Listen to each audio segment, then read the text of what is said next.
study. Magandang hapon po sa inyo mga kapatid. Sa araw pong ito ng Biyernes ay magpapatuloy tayo and hoping na ito po ang huling araw na matatapos ko po yung ating series study na mayroon pong pamagat The Critical Issues in the Last Days. Now, sa mga nakaraang araw o linggo ay natalakay ko na po yung 3 sa 4. Okay, what are the critical issues in the last days? The first issue is the issue of accuracy. In this issue, I have dealt with the importance of fine-tuning our spiritual ears so that we will be able to hear what the Spirit is saying. Okay? Sabi ng Bible today, if you hear my voice, harden not your heart. Okay. Generally speaking, God speaks to us through the written word, but the written word was also given not to replace the voice of the Lord.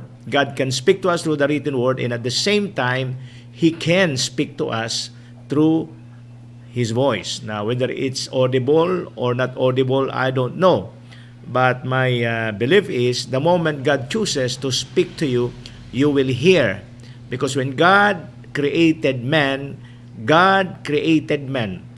with the ability to relate, to communicate, to commune with God. God called man into a relationship at hindi po maaring wala kakayahan ang tao na tinawag niya to the call of relationship. Hindi po pwedeng hindi marinig ng tao ang tinig ng Panginoon. Now, our ability to hear the voice of God has something to do with our maturity. It has something to do with harnessing our skill to listen to what the voice is saying. Hindi na po ako babalik doon. Matagal-tagal na rin po akong tumatalakay sa isyong yan. The second issue is the issue of priority. In the issue of priority, I have dealt with the importance of adjustment or adjusting our faith so that we'll be able to join in to the current move of God. In that study, I've shared with you that God moves progressively. God is doing things progressively. You read the Bible, okay, from the Old and New Testament, you will see that just like in the wilderness, in the desert, okay, God said, sa sandali na makita nyo na yung pillar of fire at cloud by day, gumalaw na, sumunod na kayo. Because your protection and your provision, okay, will only be assured if you continue to follow the pillar of fire and the cloud by day. Now, mga kapatid, since our God is a God that moves progressively, napakahalaga, sabi ko nga sa inyo, na naririnig natin ang tinig, okay, ng Espiritu ng Diyos. We must listen. Our ears is fine-tuned to listen to the voice of God. And this time, we should know how to adjust our faith, meaning we must know the principle on how to join, okay, with the current move of God. Kasi pag hindi po tayo marunong tumugon sa tawag at hindi natin alam kung kailan po tayo mag-move forward, okay, malamang po maiwan po tayo sa mga bagay-bagay na ginagawa ng Panginoon. Tapos na rin po ako ron. Ito pong mga nakarang araw, okay, tinalakay ko po sa inyo yung the issue of prosperity. In the issue of prosperity, I have dealt with how to resource your storehouse. Ang dahilan po kung bakit napakahalagang maintindihan natin how to resource our storehouse because marami pa tayong gustong gawin. Ang ating mga iglesia ay tumanggap ng mandato ng Panginoon. May mga misyon, may mga gawain. Pero nais kong sabihin sa inyo, what will determine how your church will go is when there is availability of resources. And the resources of the church, mga kapatid, is determined by the resources within the storehouse. Okay? Specific po ang tinalakay ko sa inyo nung I think Martes at Miyerkules na napakahalaga po na ang mga anak ng Diyos alam kung paano magkaloob sa Panginoon accurately. I have dealt with saan dapat magbigay ng ikapo ang mga senior pastor, at saan din dapat magbigay ng ikapo ang mga elders, saan dapat magbigay ng ikapo ang mga members. Because in that study, I've shared with you that there are two kinds of storehouse. One storehouse is a person and one storehouse is a place. So dinalakay ko sino ang magbibigay ng kanyang tithes sa storehouse as a person at sa storehouse as a place. Natapos na rin po tayo ron, and I'm sure naliwanagan po ninyo ito. Kung ang ating pong pag-usapan yung tribo natin, dapat kayo po ang una at lubos na nakakaunawa. I don't expect other or outsider of our tribe na kung saan ay makaintindi nito, maunawa na ito, i-practice ito. This is the strategy, the kind of financial system, okay, na kung saan in-reveal ng Panginoon sa School of Church Builders Alliance. Sa pang-apat na issue na tatalakayin ko, this is the last issue, is about the issue of availability. In this issue of availability, I will be dealing on how to respond to God's last hour invitation. This issue of availability will deal with responding to God's last hour invitation. Now, para lalo po nating maintindihan, basahin na po natin ang mga talata na pagmumulan po ng ating pong pag-aaral. Matthew 22 verse 1 to 14. Ganito po ang sinasabi. And Jesus answered and spoke to them again by parables and said, The kingdom of heaven is like a certain king who arranged a marriage for his son, and sent out his servant to call those who were invited to the wedding, and they were not willing to come. Again, he sent out other servants, saying, Tell those who are invited, See, I have prepared my dinner. My oxen and fatted cattle are killed, and all things are ready. Come to the wedding. But they made light of it and went their ways, one to his own farm, another to his business. And the rest seized his servant, treated them spitefully, and killed them. But when the king heard about it, he was furious. And he sent out his armies, destroyed those murderers, and burned up their city. Then he said to his servant, The wedding is ready, but those who were invited were not worthy. Pagmasdan po ulit ninyo yung statement na yon. The wedding is ready, but those who were invited were not worthy. Therefore, go into the highway, and as many as you find, invite them to the wedding. So those servants went out into the highways and gathered together all whom they found, both bad and good. And the wedding hall was filled with guests. But when the king came in to see the guest, he saw a man there who did not have on wedding garment. So he said to him, Friend, how did you come in here without a wedding garment? And he was speechless. Then the king said to the servant, Bind him hand and foot, take him away, and cast him into outer darkness. There will be weeping and gnashing of teeth, for many are called, but few are chosen. Mga kapatid, ang talatang ito ay isa pong kwento na mayroon pong nakatagong prinsipyo na dapat po nating maintindihan, sapagkat sa sandaling madiskubre po natin to, malaman po natin at maisagawa kung anuman ang prinsipyo na tinutukoy po dito po sa talinghagang ito, magiging malaking benepisyo at pagpapala po ito sa atin, lalong-lalo na po sa iglesia na kung saan ay makakaranas po, okay, ng mga matitinding hamon o challenges sa huling araw. Kaya nga po ang ating pong pamagat dito is responding to God's last hour invitation. In fact, marami rin po akong napakinggan na mga preacher, teacher, at kanilang in-expound to, iba-iba hong insight, iba-iba pong approaches, iba-ibang pagpapaliwanag. Now, nawa sa hapong ito ay magkaroon po tayo ng kakaibang insight na kung saan ay tutulong po sa atin sa pagpapatibay ng ating pananampalataya, magtataas ng ating stature, at naniniwala po ako na sa tulong at gabay ng Espiritu Santo, magkakaroon po tayo ng pangunawa sa kung ano ang nakatagong prinsipyo at mensahe sa parabolang ito. Now, in this parable, uulitin ko, I want to deal with the issue of availability. I want to deal the issue of availability.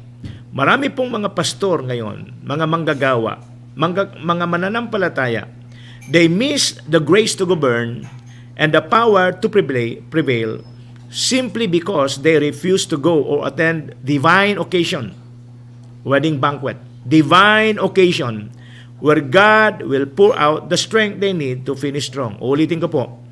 Many pastors miss the grace to govern. Many leaders, pastors, believers, many of us miss the grace to govern and the power to prevail simply because they refuse or we refuse to go or attend divine occasion where God will pour out the strength they need to finish strong. In your screen it says, responding to the King's invitation is what will qualify you to be fit into the King's service.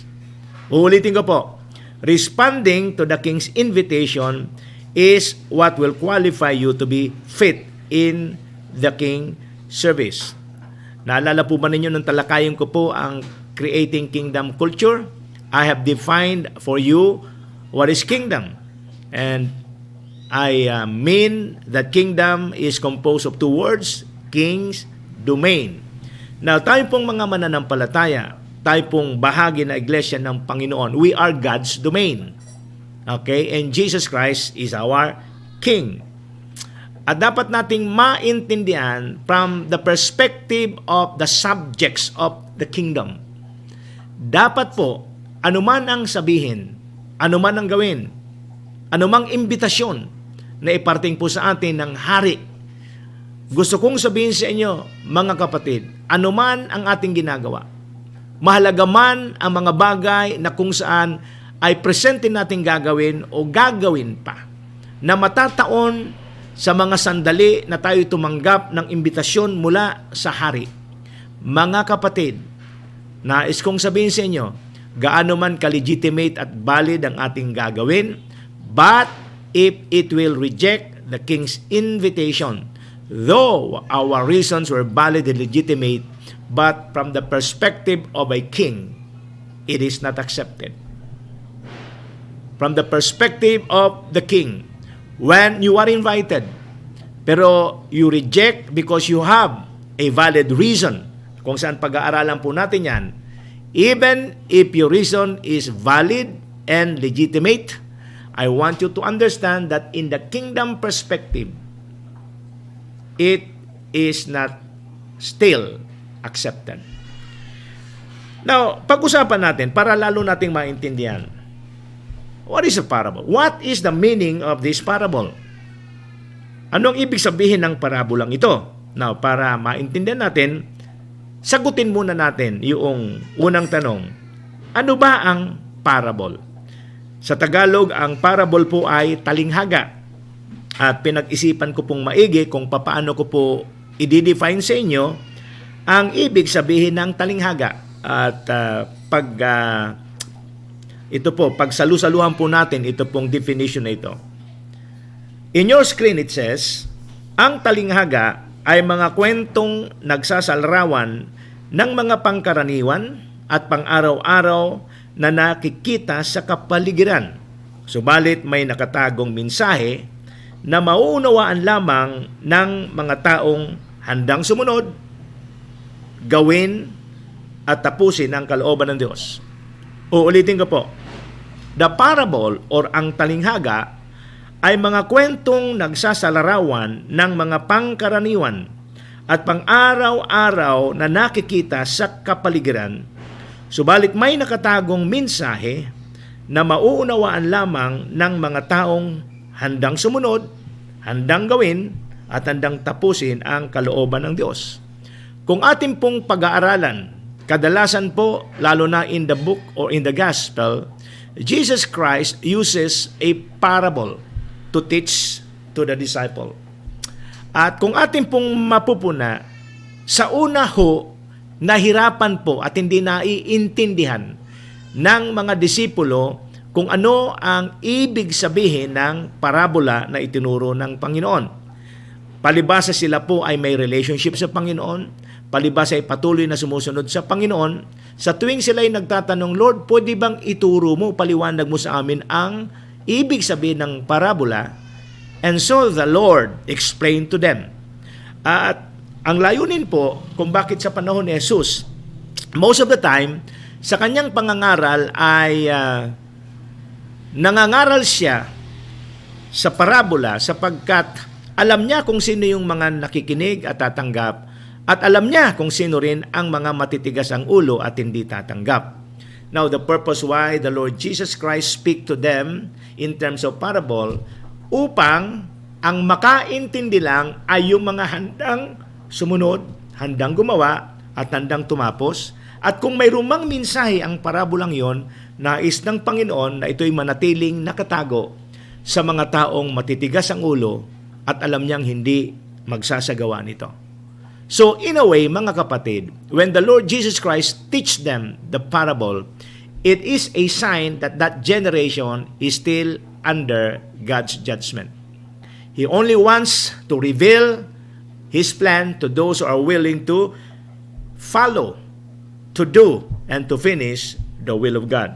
So lahat po ng mga nakatagong mensahe sa parabola ay magpapakita po sa atin kung papaano mag-operate ang Diyos. Lahat po ng mga nakatagong mensahe ng parabola ay magpapakita sa atin kung papaano maghari ang Diyos. Okay?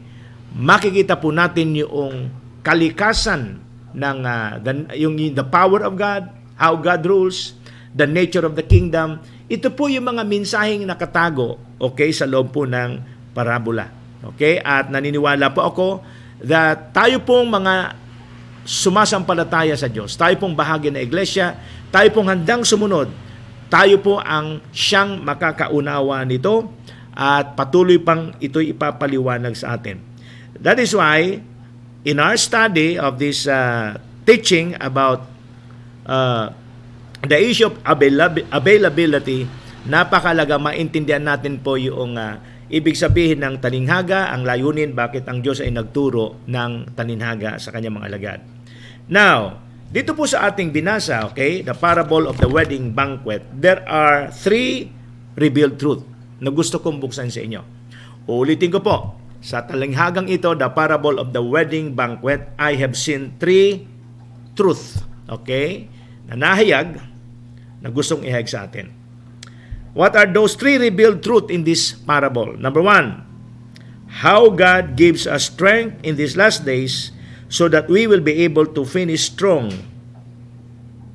Okay? Unang katotohanan na nakita ko pong nahayag dito sa parable of the wedding banquet ay papaano tayo tatanggap ng kalakasan mula sa Panginoon, okay, upang matapos po natin ang kanyang pinagagawa sa mga huling araw. Pangalawa, how those who had given the privilege of knowing Him is cut off from the grace and mercy of God. Isang mahalagang katotohanan na dapat nating wag makakaligtaan dito ay papaano ba na yung mga taong nabigyan na ng pribilehiyo na magkaroon ng relasyon sa Diyos, magkaroon ng pagkakataong makilala siya ay nawala pa, naputol pa mula po sa grasya at sa habag ng Panginoon. Pangatlong katotohanan, how God chooses those whom He predestined. Papaano ba yung proseso ng pagpili ng Diyos doon sa mga taong sa simula pa ay pinili na ng Panginoon? Kasi nakalagay sa Bible, many are called but few are chosen. So these are the 3 revealed truth in this parable that by the grace of God, I will try to let you see it in our study. The next question, what is the wedding banquet? Okay, since this is a parable about the wedding banquet, ano ba yung wedding banquet? Okay, ano yung nakatagong mensahe sa wedding banquet na may kaugnayan po sa ating pong panahon ngayon? You see, knowing the wedding banquet is the key to understand this parable. The only parable that Jesus gave its meaning to the details is the parable of the sower and the word of the parable of the sower. Kung atin pong mababasa no sa I think in Matthew chapter 13, Ang tanging parabola na kung saan ay naisulat ng detalye kung papaano pinaliwanag ng Panginoon ang ibig sabihin ng isang parabola ay yung pong parabola, the parable of the sower. Okay? We can read that in the book of Matthew chapter 13. Now, to understand what the wedding banquet is, okay, kung gusto po ninyong maintindihan ang ibig sabihin ng wedding banquet, try to answer this question. Subukan yung sagutin ang tanong ko. If you want to understand the wedding banquet, what do you expect to see in a wedding banquet? If you want to know the wedding banquet in this parable, the answer to this question, what do you expect to see in a wedding banquet? The moment you have an accurate answer to this question, medyo maiintindihan o makakapasok po tayo sa mas malinaw na ibig sabihin po ng wedding banquet dito sa parabolang ito. So ulitin ko yung tanong, what do you expect to see or experience in a wedding banquet? Ano ba ang inaasahan niyong makita o maranasan sa isang kasalan? I give you time to think.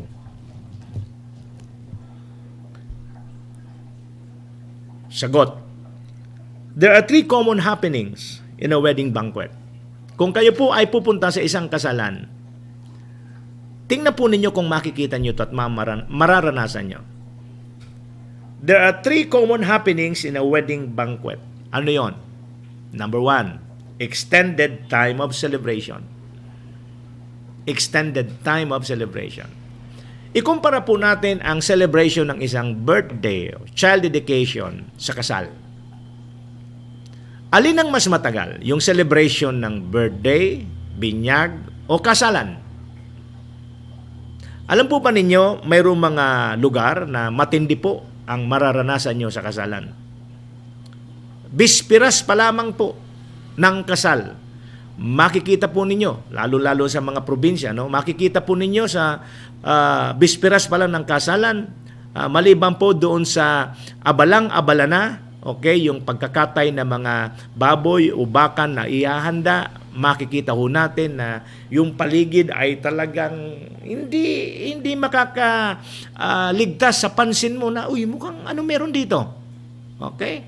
So, siguro, bispiras po ng kasal, umagang-umaga ng bispiras, makikita mo na mayroong mga iyak ng baboy, iyak ng kambing, usok ng apoy, di ba?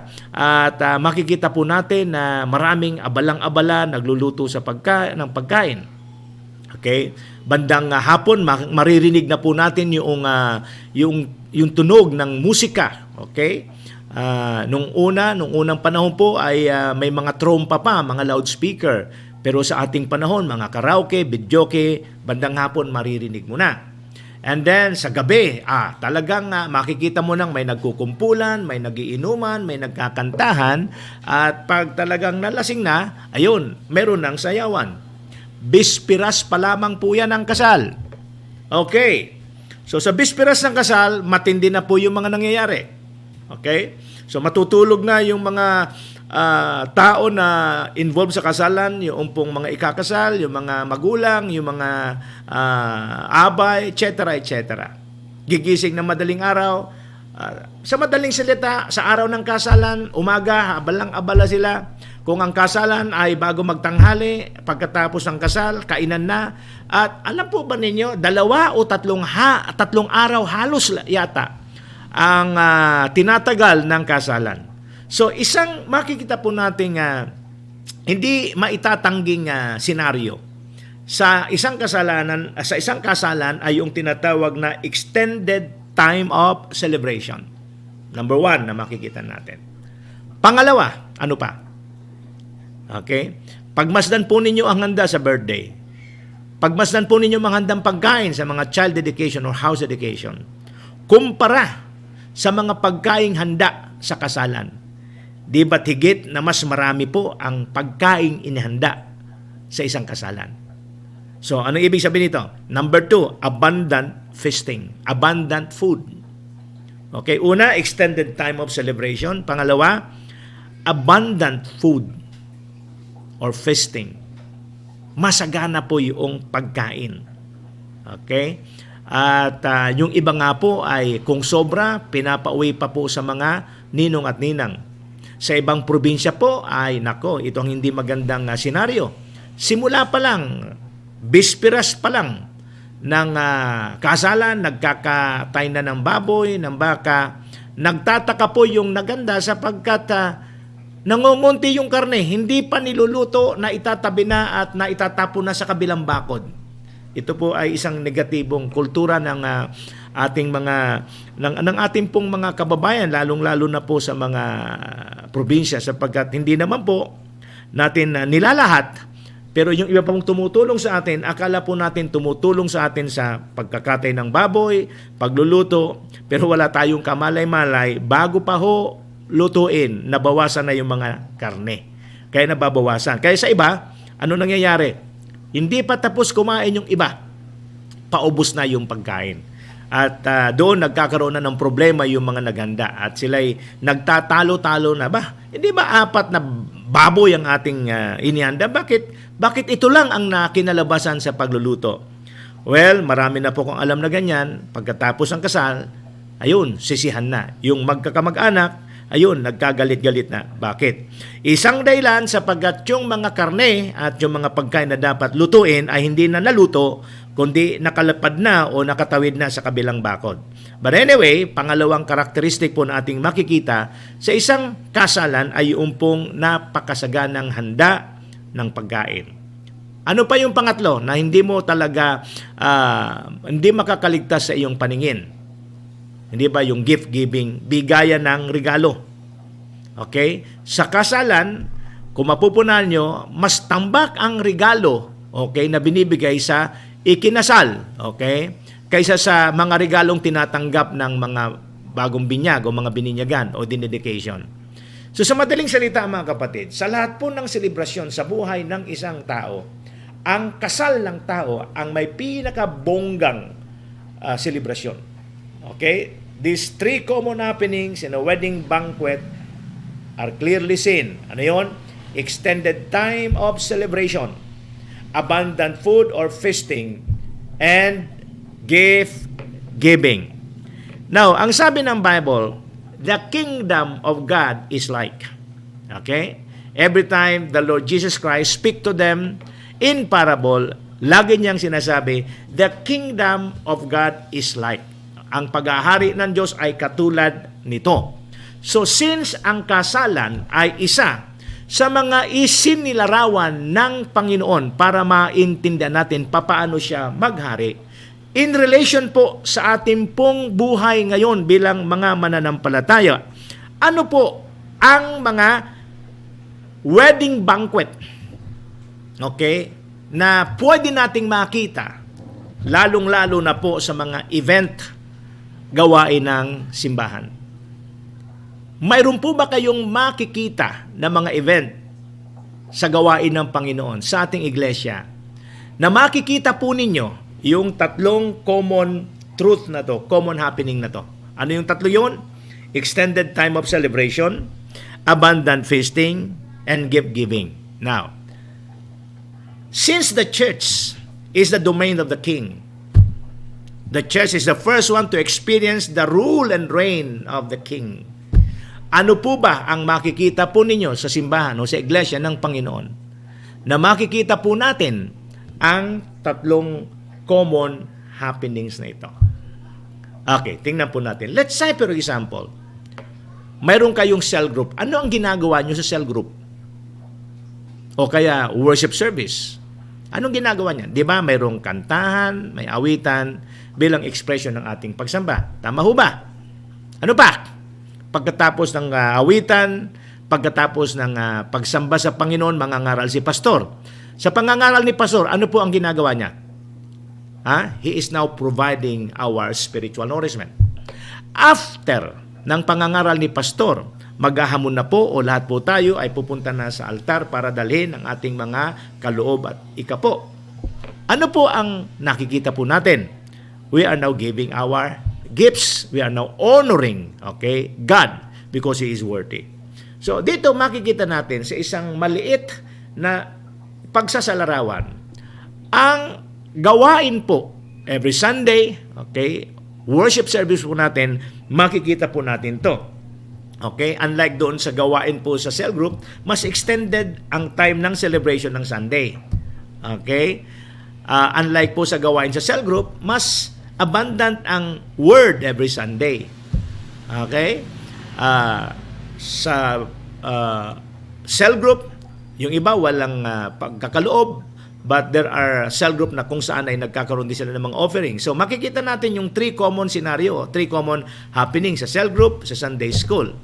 Pero tingnan ho ninyo, mag-isip po kayo, yung bibihira po na mga pangyayari, okay, sa gawain ng iglesia, na kung saan makikita po ninyo, ito pong extended time of celebration, abundant feasting, and gift-giving.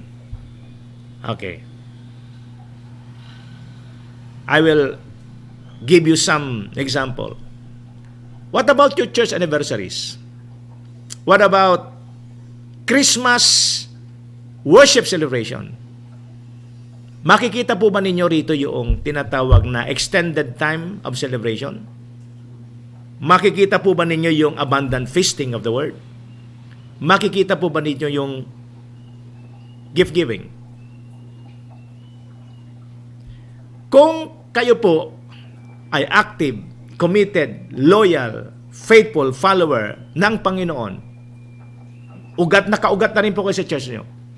Ito pong mga pagkakataong ito, anniversaries, Christmas worship celebration, ito po ang makikita po nating hayag, malinaw, na kung saan ay mga pangyayari sa loob na iglesia na makikita po natin dito talaga yung extended time of celebration. Sa iba nga po, pag sinabing anniversary, maghapon pa. Okay. Yung iba naman ay outdoor. But definitely, iba yung emphasis ng celebration. But sa mga celebration na to, makikita nyo, ano yun? Extended time of celebration, abundant feasting of the word at yung physical food. And then, gift giving or naghahanda po tayo ng maganda-gandang pang-offering at yung ating tithes sa Panginoon. So, for me, yung wedding banquet sa ating panahon, these are special occasion in our churches like anniversaries, okay? Mga declared special occasion like Christmas worship service. Ano pa? Para po sa akin, isa sa malinaw po na wedding banquet na mararanasan, lalong-lalo na ng mga lingkod ng Diyos, mga mananampalataya, mga leaders ng iglesia, ay yung conferences and seminars. Okay? Ang mga conferences and seminars na to, particularly for the pastor leaders and workers, mga kapatid, for me, it is what? A wedding banquet.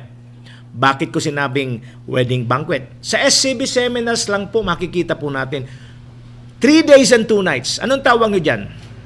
Extended time of celebration. Okay? Meron po tayo sa Baguio, 3 days and 2 nights. Tagaytay, 3 days and 2 nights. Pag malayo po tayo, 4 days and 3 nights po tayo. Di po ba? So, anong tawag nyon? Ito'y mga pagtitipon ng mga mananampalataya, mga pastor leaders na kung saan mayroong tinatawag na extended time of celebration. Ano pa? Ba, imagine, 3 days kang makikinig ng salita ng Diyos. Anong tawag mo dyan?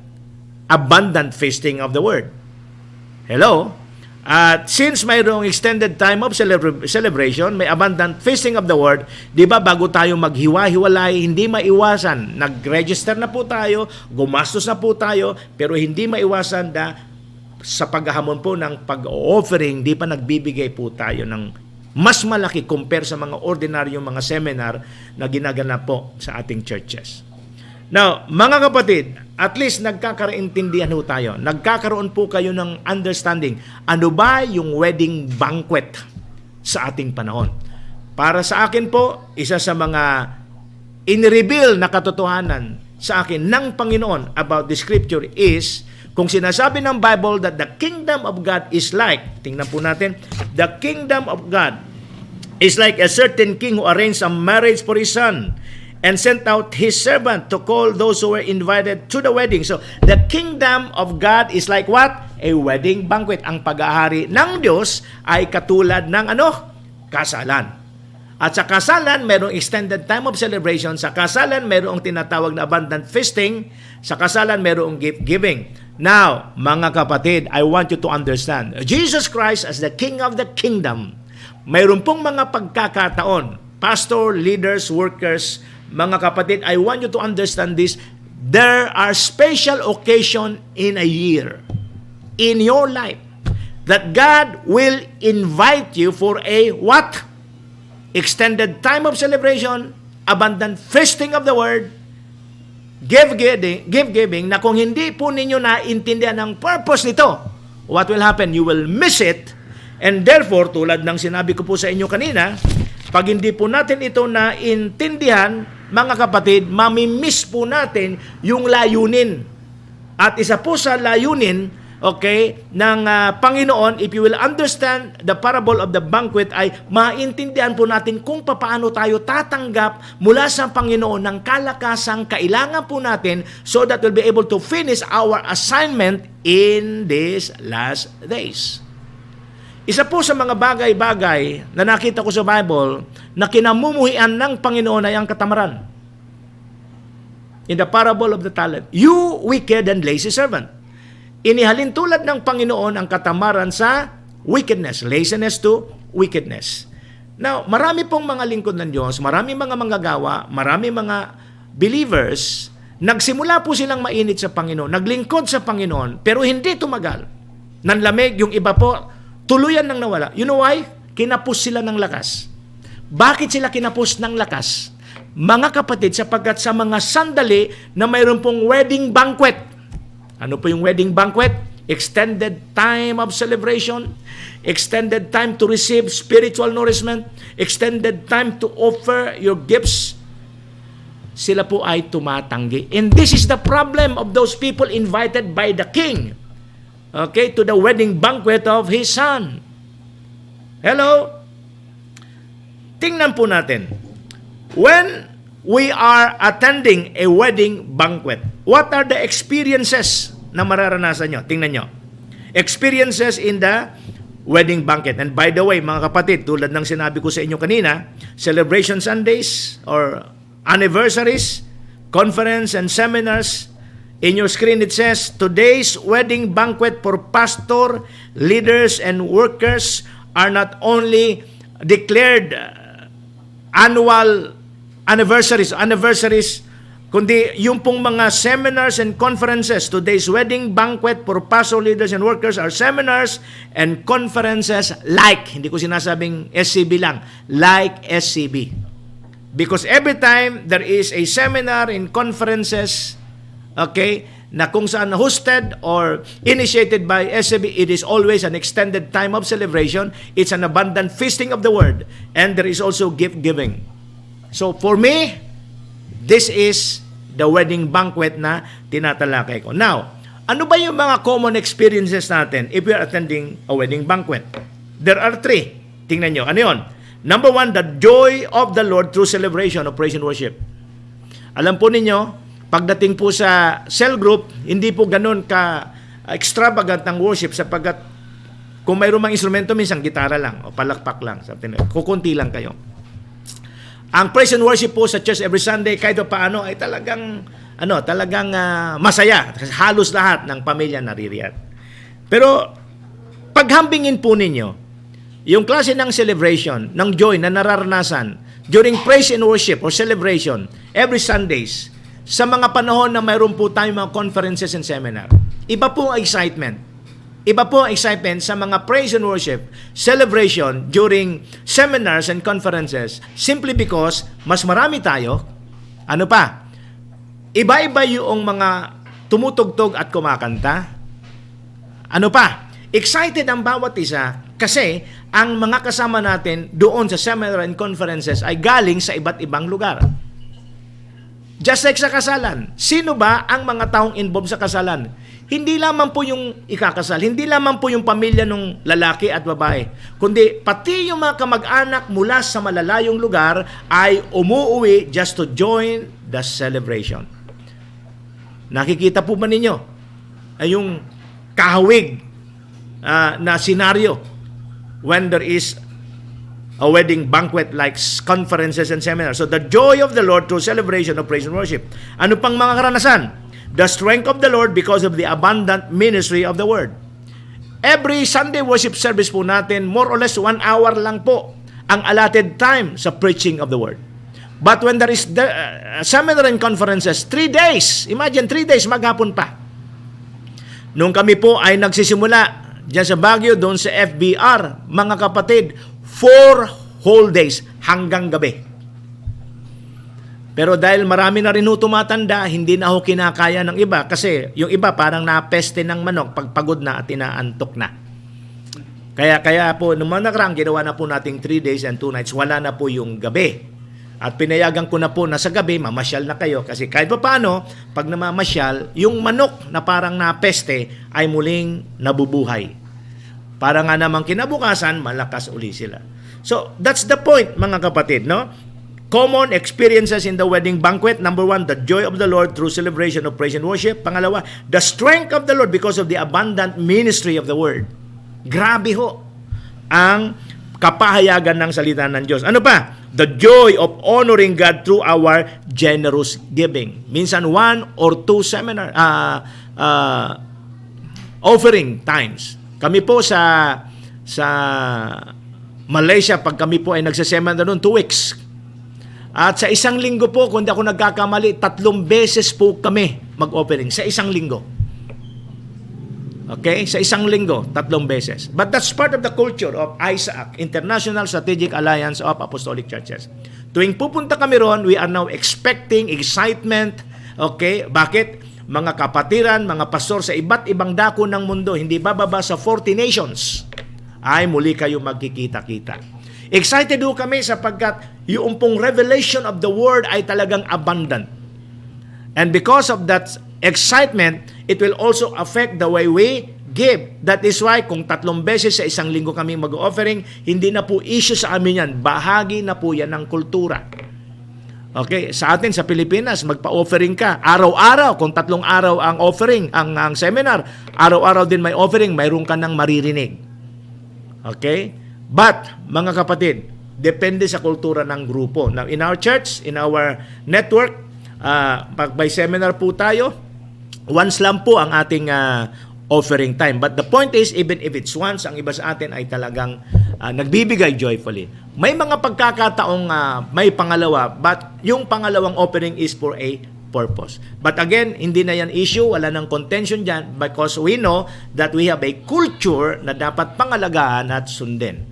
Okay? So, that's part of our culture. So, these are the 3 common experiences in a wedding banquet. The joy of the Lord through celebration of praise and worship, the strength of the Lord because of the abundant ministry of the Word, the joy of honoring God through our generous giving. Now, alam po ba ninyo kung ano ang nangyayari after the wedding banquet? Alam po ba ninyo ang nangyayari sa karamihan after na matapos po ang ating pong mga seminar and conferences, whether it's in Baguio or in Tagaytay or in the provinces? See, after the wedding banquet, most of those who invited and attended, mayroon po silang pakiramdam katulad ng naging pakiramdam ni Elijah. Ito po yung mga patutuo na dumarating sa akin. Ano yung pakiramdam nila katulad ng naramdaman ni Elijah? Nung si Elijah po ay palakasin ng food na kanyang tinanggap. In 1 Kings chapter 19 verse 3-8. Ang sabi po rito, when he saw that, he arose and ran for his life and went to Beersheba, which belonged to Judah, and left his servant there. So dito gusto kong sabihin sa inyo na yung mga unang talata, mga naunang talata rito ay nagkikwento patungkol po sa ano ba ang naganap sa ministry ni Elijah bago nangyari ito. It's a power encounter between Prophet Elijah and the prophet of Baal. Okay? Grabe hong power encounter. Grabe pong demonstration of divine power. When Elijah prayed, hallelujah, ang sabi ng Bible, umulan po ng apoy, sulpur at patay ho lahat ng kanyang mga kalaban doon, yung more than 400 prophets ni Baal. Okay? Dahil po rito, nagalit po si Jezebel. At nung kanyang matanggap yung banta ni Jezebel na siya'y papatayin dahil sa kanyang ginawa doon sa kanyang mga propeta, ang sabi ng Bible, and when he saw that, he arose and ran for his life and went to Beersheba, which belonged to Judah, and left his servant there. But he himself went a day's journey into the wilderness and came and sat down under a broom tree. And he prayed that he might die and said, "It is enough. Now the Lord take my life, for I am no better than my fathers." Then as he lay and slept under a broom tree, suddenly an angel touched him and said to him, "Arise and eat." Then he looked, and there by his head was a cake baked on coals in a jar of water. So he ate and drank and lay down again. And the angel of the Lord came back the second time and touched him and said, "Arise and eat, because the journey is too great for you."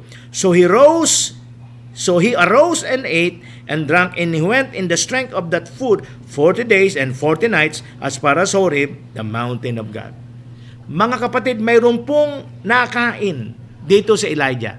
Isang uri ng pagkain o hapunan, marahil, na nung kainin po niya ito, yung lakas po niya ay tumagal ng 40 days. Imagine, isang hapunan o tanghalian, hindi ka na uli kumain for another 40 days. Because the strength that Elijah experienced out of that food lasted for 40 days.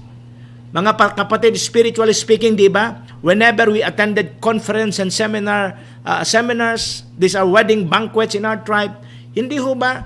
Ang iba nga nagpapatuto sa akin, "Pastor, yung pong itinuro po ninyo nung January, June na, major intake na natin, hindi pa ako tapos."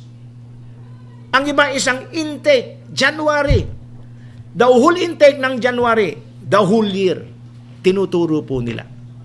Ano ibig sabihin nito, mga kapatid? When we responded to the king's invitation, just like Elijah, mga kapatid, maaring may mga pagkakataon tayo'y nagugutom, tayo'y nangihina. But just like Elijah, nung siya'y pakainin ng Panginoon ng isang divine food, divine nourishment, that food gave him a strength that lasted for 40 days. Mga kapatid, marami na po sa inyo ang nagpapatotoo. Pastor, every time na meron po tayong SCB, conference, seminar, intake, annual summit sa Baguio or Tagaytay, hindi na po ako nawawala ng mensahe. Ako po'y laging malakas. Yung aking problema before na hindi ko na alam ang sasabihin ko, hindi ko na alam mensahe ko. Sa pagkakataong to, ang problema ko hindi na mensahe, kundi ang problema ko yung oras, sapagkat napaka-eksina ng oras sa akin. Ang sabi ko sa kanila, magandang problema yan. Magandang problema na kulang ka sa oras kaysa kulang ka sa mensahe. So this is the thing na kung saan ay ating maranasan. When you attended a wedding banquet, okay, you now understand what wedding banquet is? For me, today's wedding banquet for pastor, leaders, and workers are seminars and conferences like the annual summit and the major intake, okay, na kung saan ay ating dinadaluhan. Every time na tayo po ay dumadalo rito, mga kapatid, bago maaring kinakapos na tayo, nanghihina na tayo, but when we attended, okay, when we respond to the invitation, we attend, pagkatapos nun, kayo mismo ang nakakapagpatotoo. Hallelujah! Hindi lang kayo lumakas, kundi mayroon kayong baon-baon na kung saan ay maaari nyong ipakain sa inyong mga congregation that will last for almost 6 months, ang iba for 1 year. That's why in the School of Church Builder, ang disenyo po natin yan twice a year. Okay? So that bago po kayo kapusin, may panibago na naman po tayong supply. We have eaten the food in this banquet that gives us strength to do and finish the will of God. John 4:34, even the Lord Jesus Christ may mga pagkakataon physically. Siya nagugutom at nanghihina physically. But every time Jesus Christ do the will of God, nanunumbalik po ang kanyang kalakasan. John 4:34, Jesus said to them, "My food is to do the will of Him who sent me and to finish His work." Isa pong sekreto ng ating Panginoon, bagamat siya'y Diyos, pero nung siya po'y mag-ministry, siya'y tao. Isang tao na nakakaranas magutom, isang tao na nakakaranas na manghina, but ang kanyang susi para muling manumbalik ang kanyang lakas, be it physically or spiritually, ay walang iba kundi gawin. My food is to do the will of God who sent me and to finish His work. Ang pagsunod sa kalooban ng Diyos at ang pagtatapos sa kalooban ng Diyos ang siyang nagre-replenish ng ating strength. Kaya lang po papaano po natin magagawa at matatapos ang kalooban ng Diyos? When we continue to receive spiritual nourishment that provides strength so that we'll be able to finish with the assignment. Now, let's now go to the problem with those who were invited. In this parable, the king invited them because there is a wedding banquet for his son. Ano ang naging problema? Tingnan po natin the problem with those who were invited. Matthew 22, verse 5 to 7. But they made light of it and went their way, one to his own farm, another to his business, and the rest, Zeus' servant, treated them spitefully and killed them. But when the king heard about it, he was furious, and he sent out his armies, destroyed those murderers, and burned up their city. So, ano po ang naging tugon ng mga inimbita ng hari? Imagine, hari, nag-iimbita sa subjects niya. Pero tingnan po natin ang mga maling tugon ng mga subjects na sa invitation ng hari. Sabi, they made light of it. Wag natin intindihin yan. Alam niyo, karamihan po sa mga pastors and leaders na kung saan nakita ko hindi naging maganda ang takbo ng ministry, struggling until now, these are pastors and leaders. Hindi lang po sa SCB, maging sa mga local church. These are pastors and leaders na kung saan they made lightly the invitation of attending the wedding banquet. Pastor, leaders, workers, believers, if you want to receive strength that comes from God so that you will be able to finish your assignment, don't ignore God's invitation. Don't ignore God's invitation. Kasi ito yung susi para tanggapin po ninyo yung inyong kalakasan. So they made light of it. Wag natin intindihan, marami tayong gagawin. They went their ways. One to his own farm.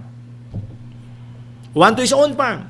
Another to his business. So, ito ang mga naging problema at dahilan. Magtatanim, trabaho. Isa, business, negosyo. And the rest, his servants. Yung iba, inalipusta pa, tinulig sa pa, yung mga lingkod na inutusan. Niloloko lang kayo. Mahal-mahal lang seminar dyan. Pera-pera lang yan. Meron ako narinig. Ako po yung nag-seminar in Laguna. May seminar fee. Narinig ko, pera-pera lang yan. So anong ginagawa nila? They are what? Treating the servants of the king spitefully and killed them. But when the king heard about it, he was furious. And he sent out his armies, destroyed those murderers, and burned up their city. Imagine you are a king. And you want to invite these people. Who are these people? Hindi mga kabagang, hindi mga kapareho in stature, kundi mga subjects. At alam ng king bakit niya ito iniimbitahan para sila ay ma-encourage, sila ay lumakas. Pero anong naging tugon? Wala lang. Balik sa trabaho, balik sa negosyo. Yung iba tinuligsa pa. So, sabi nito, but when the king heard about it, he was so furious. Church people, don't think democratically. Because if we will continue to think democratically in the church, in relation to our obedience to our pastor, mga kapatid, this will always be your response. You will always made light of the invitation. You will never respond right to the king's invitation. But when the king heard about it, he was furious, and he sent out his armies, destroyed those murderers, and burned up their cities. They were cut off from the grace and the mercies of the king. Why? Anong kasalanan nila? They rejected the king's invitation. Luke 14:18 to 20. But they all with one accord began to make excuses. Doon sa Matthew 22, sabi, they made light of it. Luke 14, ang sabi, they all with one accord began to make excuses. Ano-ano ba yung mga excuses nila? Mga rason po nila ng pagtanggi. The first said to him, I have bought a piece of ground and I must go and see it. Kabibili ko lang ho ng lupa.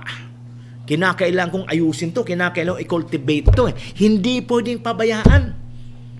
By the way, mayroon pa naman yan next year or 6 months after. Mga kapatid, hindi ito about next year or 6 months. It's about who is inviting you. That's the problem of attitude.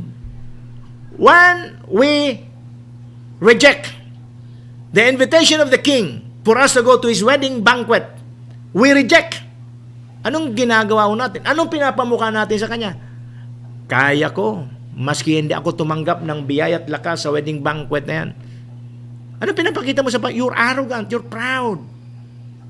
Ang sabi ng Bible, a stiff-necked person after many rebuke will be totally destroyed without remedy.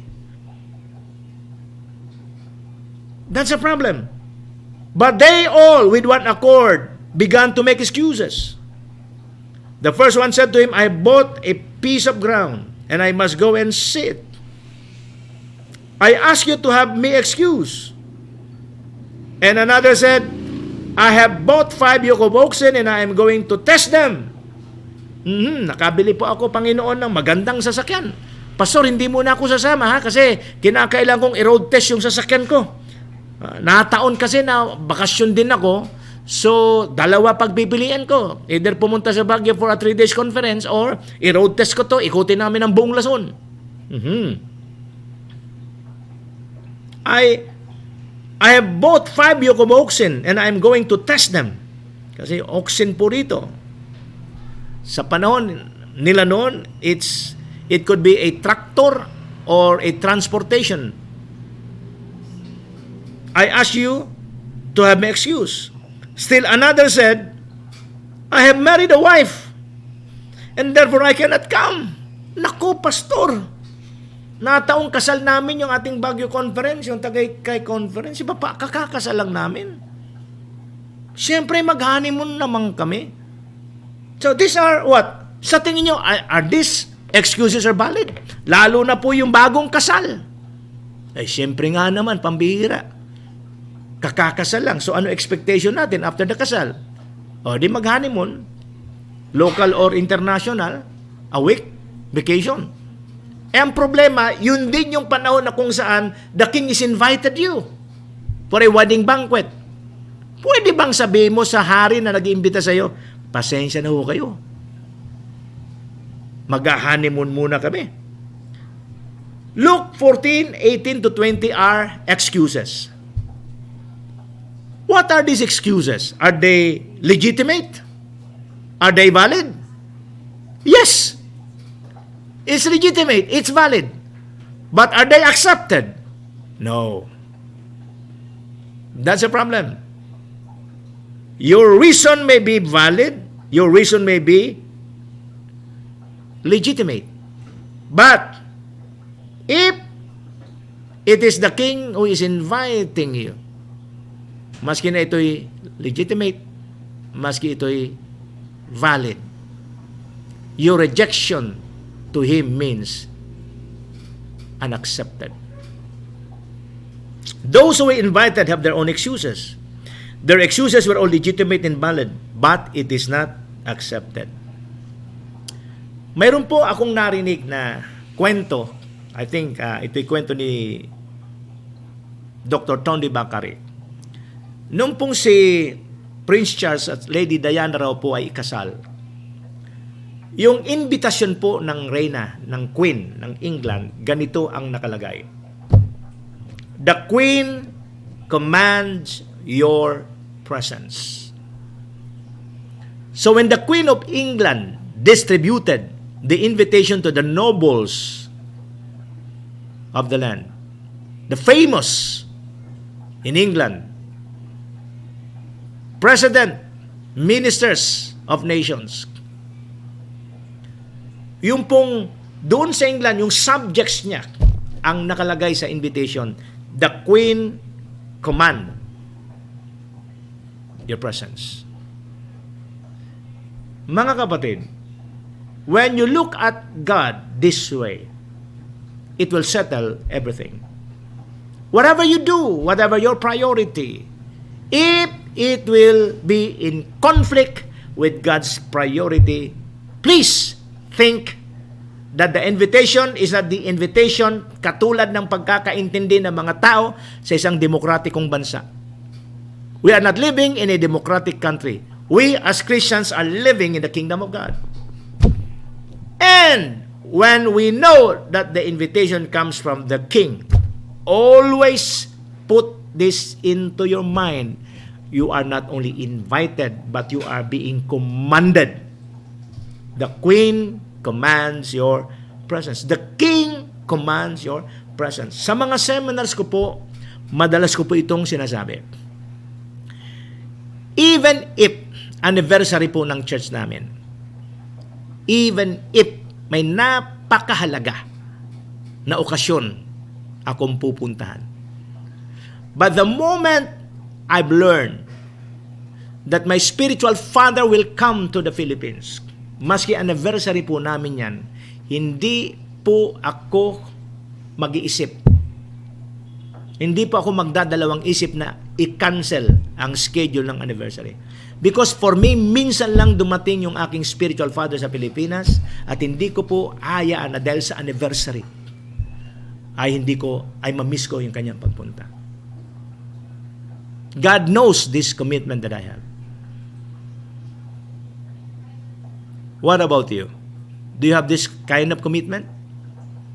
That whenever God is inviting you, in fact, mga kapatid, pagdating sa kasalan, ang kadalasan po dyan, pagdating sa kasalan, matagal na pong nakaschedule yan.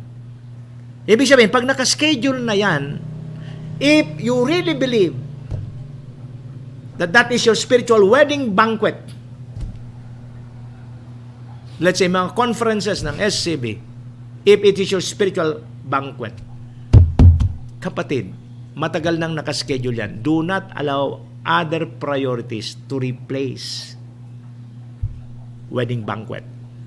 Malaki po ang mawawala sa iyo. So, tulad ng binanggit ko, sa mga tao po ng environment, ang kultura ay kaharian. The invitation of the King is not an invitation as understood by the people in a democratic country. In a kingdom environment, the invitation is a command by the King. The Queen or the King commands your presence. In your screen it says, if you really know the one who calls you, you will set aside all things that matters in your life and avail yourself to Him, because you know that whenever God calls you into something, it will always be for your good. Ulitin ko po.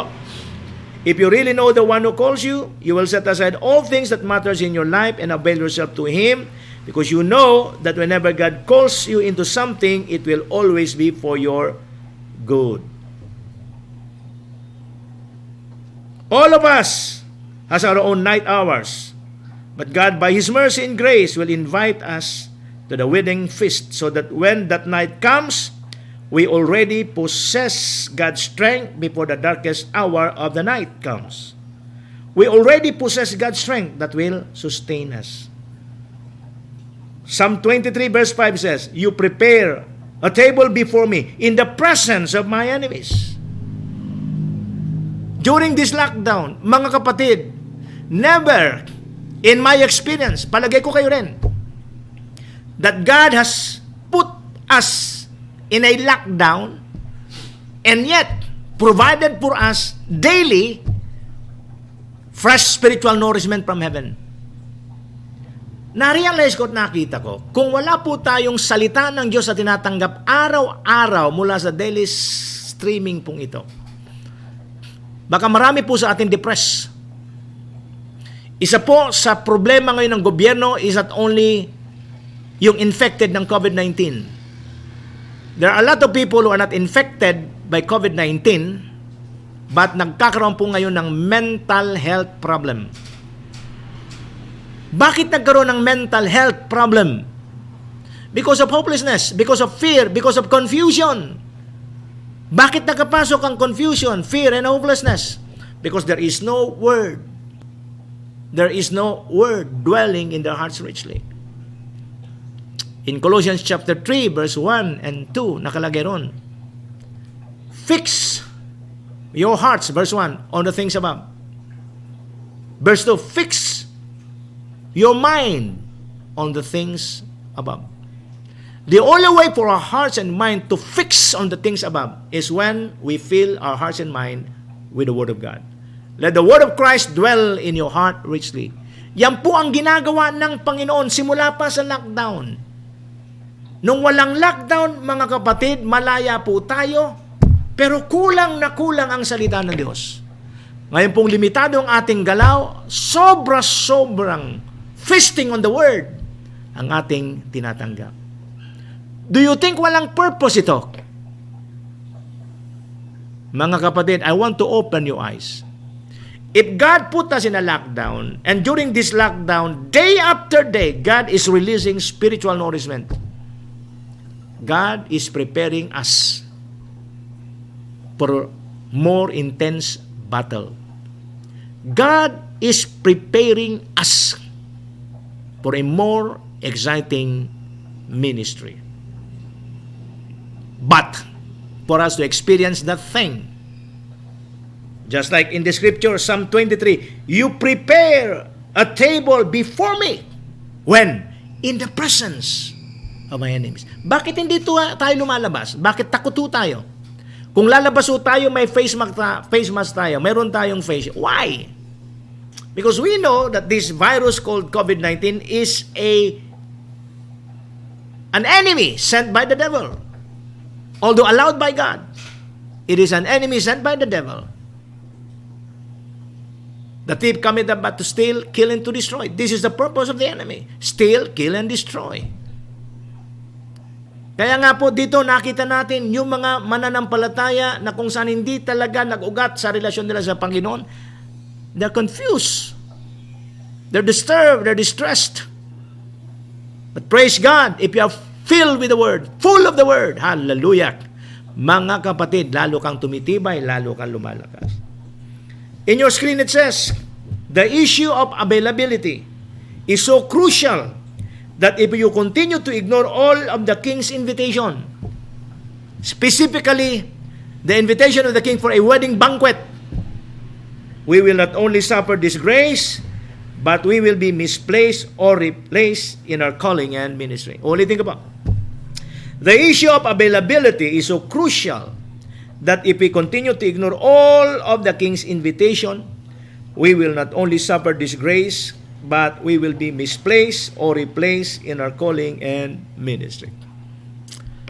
Church, SCB Alliance, I want you to understand, mga kapatid, that our SCB daily streaming is a form of the wedding banquet that you need to attend to, so that the strength that you need in this darkest hour in the history of this nation ay yung tanggapin. Arise, shine, for your light has come, and the glory of the Lord rises upon you. Kaya nga po ang patuloy kong panalangin, habang unti-unti na nagluluwag, wag na po tayong babalik sa dati po nating complacency sa ating pong relasyon sa Panginoon.